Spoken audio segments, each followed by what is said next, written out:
എല്ലാ മലയാളികളും ഓണമാണ് നമ്മുടെ ദേശീയോത്സവമായി ആഘോഷിക്കുന്നത്. എന്നാൽ കടയ്ക്കൽക്കാർക്ക് ഓണത്തെക്കാളും വലിയൊരു ആഘോഷമുണ്ട്. കടയ്ക്കലിൻ്റെ സ്വന്തം തിരുവാതിര. കടയ്ക്കൽക്കാർക്ക് തിരുവാതിര ഒരു വികാരമാണ്. ലോകത്തിൻ്റെ ഏത് കോണിലാണെങ്കിലും കടയ്ക്കൽക്കാരനാണോ അയാൾ തിരുവാതിരയ്ക്ക് കടയ്ക്കൽ വരാൻ പരമാവധി ശ്രമിക്കും.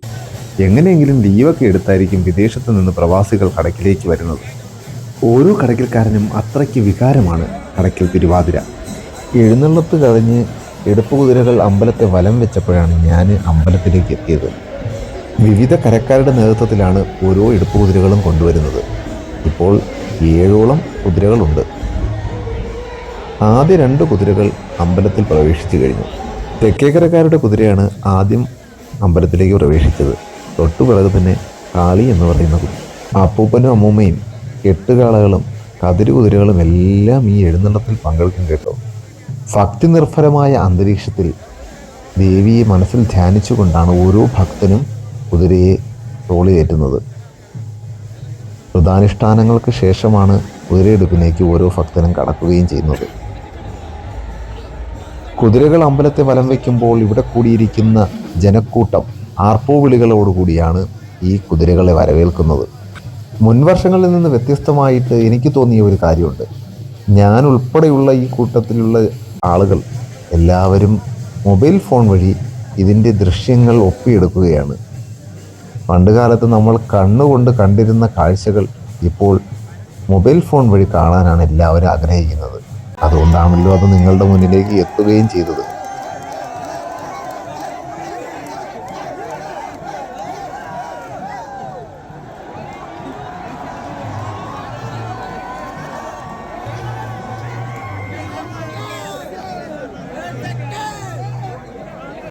കുറച്ച് വൈകിട്ടാണെങ്കിലും 3ാം കുതിര അമ്പലത്തിലേക്ക് പ്രവേശിക്കുകയാണ്. ഇവർ എന്തുകൊണ്ടാണ് ഇത്രയും സമയമെടുത്തത് എന്നറിയില്ല. ഇത് കഴിഞ്ഞിട്ട് വേണം ബാക്കിയുള്ള കുതിരകൾ പുറകെ വരുന്നുണ്ട്. അങ്ങനെ 4ാം കുതിരയും 5ാം കുതിരയും എല്ലാം വന്ന് അമ്പലം വലം വെച്ച്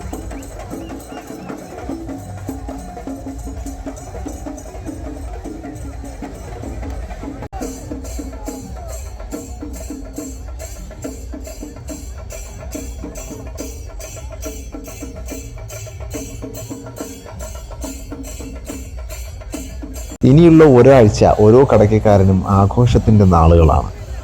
ധാരാളം സ്റ്റേജ് പരിപാടികൾ ഈ വർഷം ഇവിടെ ഉണ്ട് കേട്ടോ. അതിൻ്റെ എല്ലാം വീഡിയോ നമ്മുടെ ചാനലിലൂടെ പരമാവധി ഞങ്ങൾ നിങ്ങളിൽ എത്തിക്കാൻ ശ്രമിക്കാം.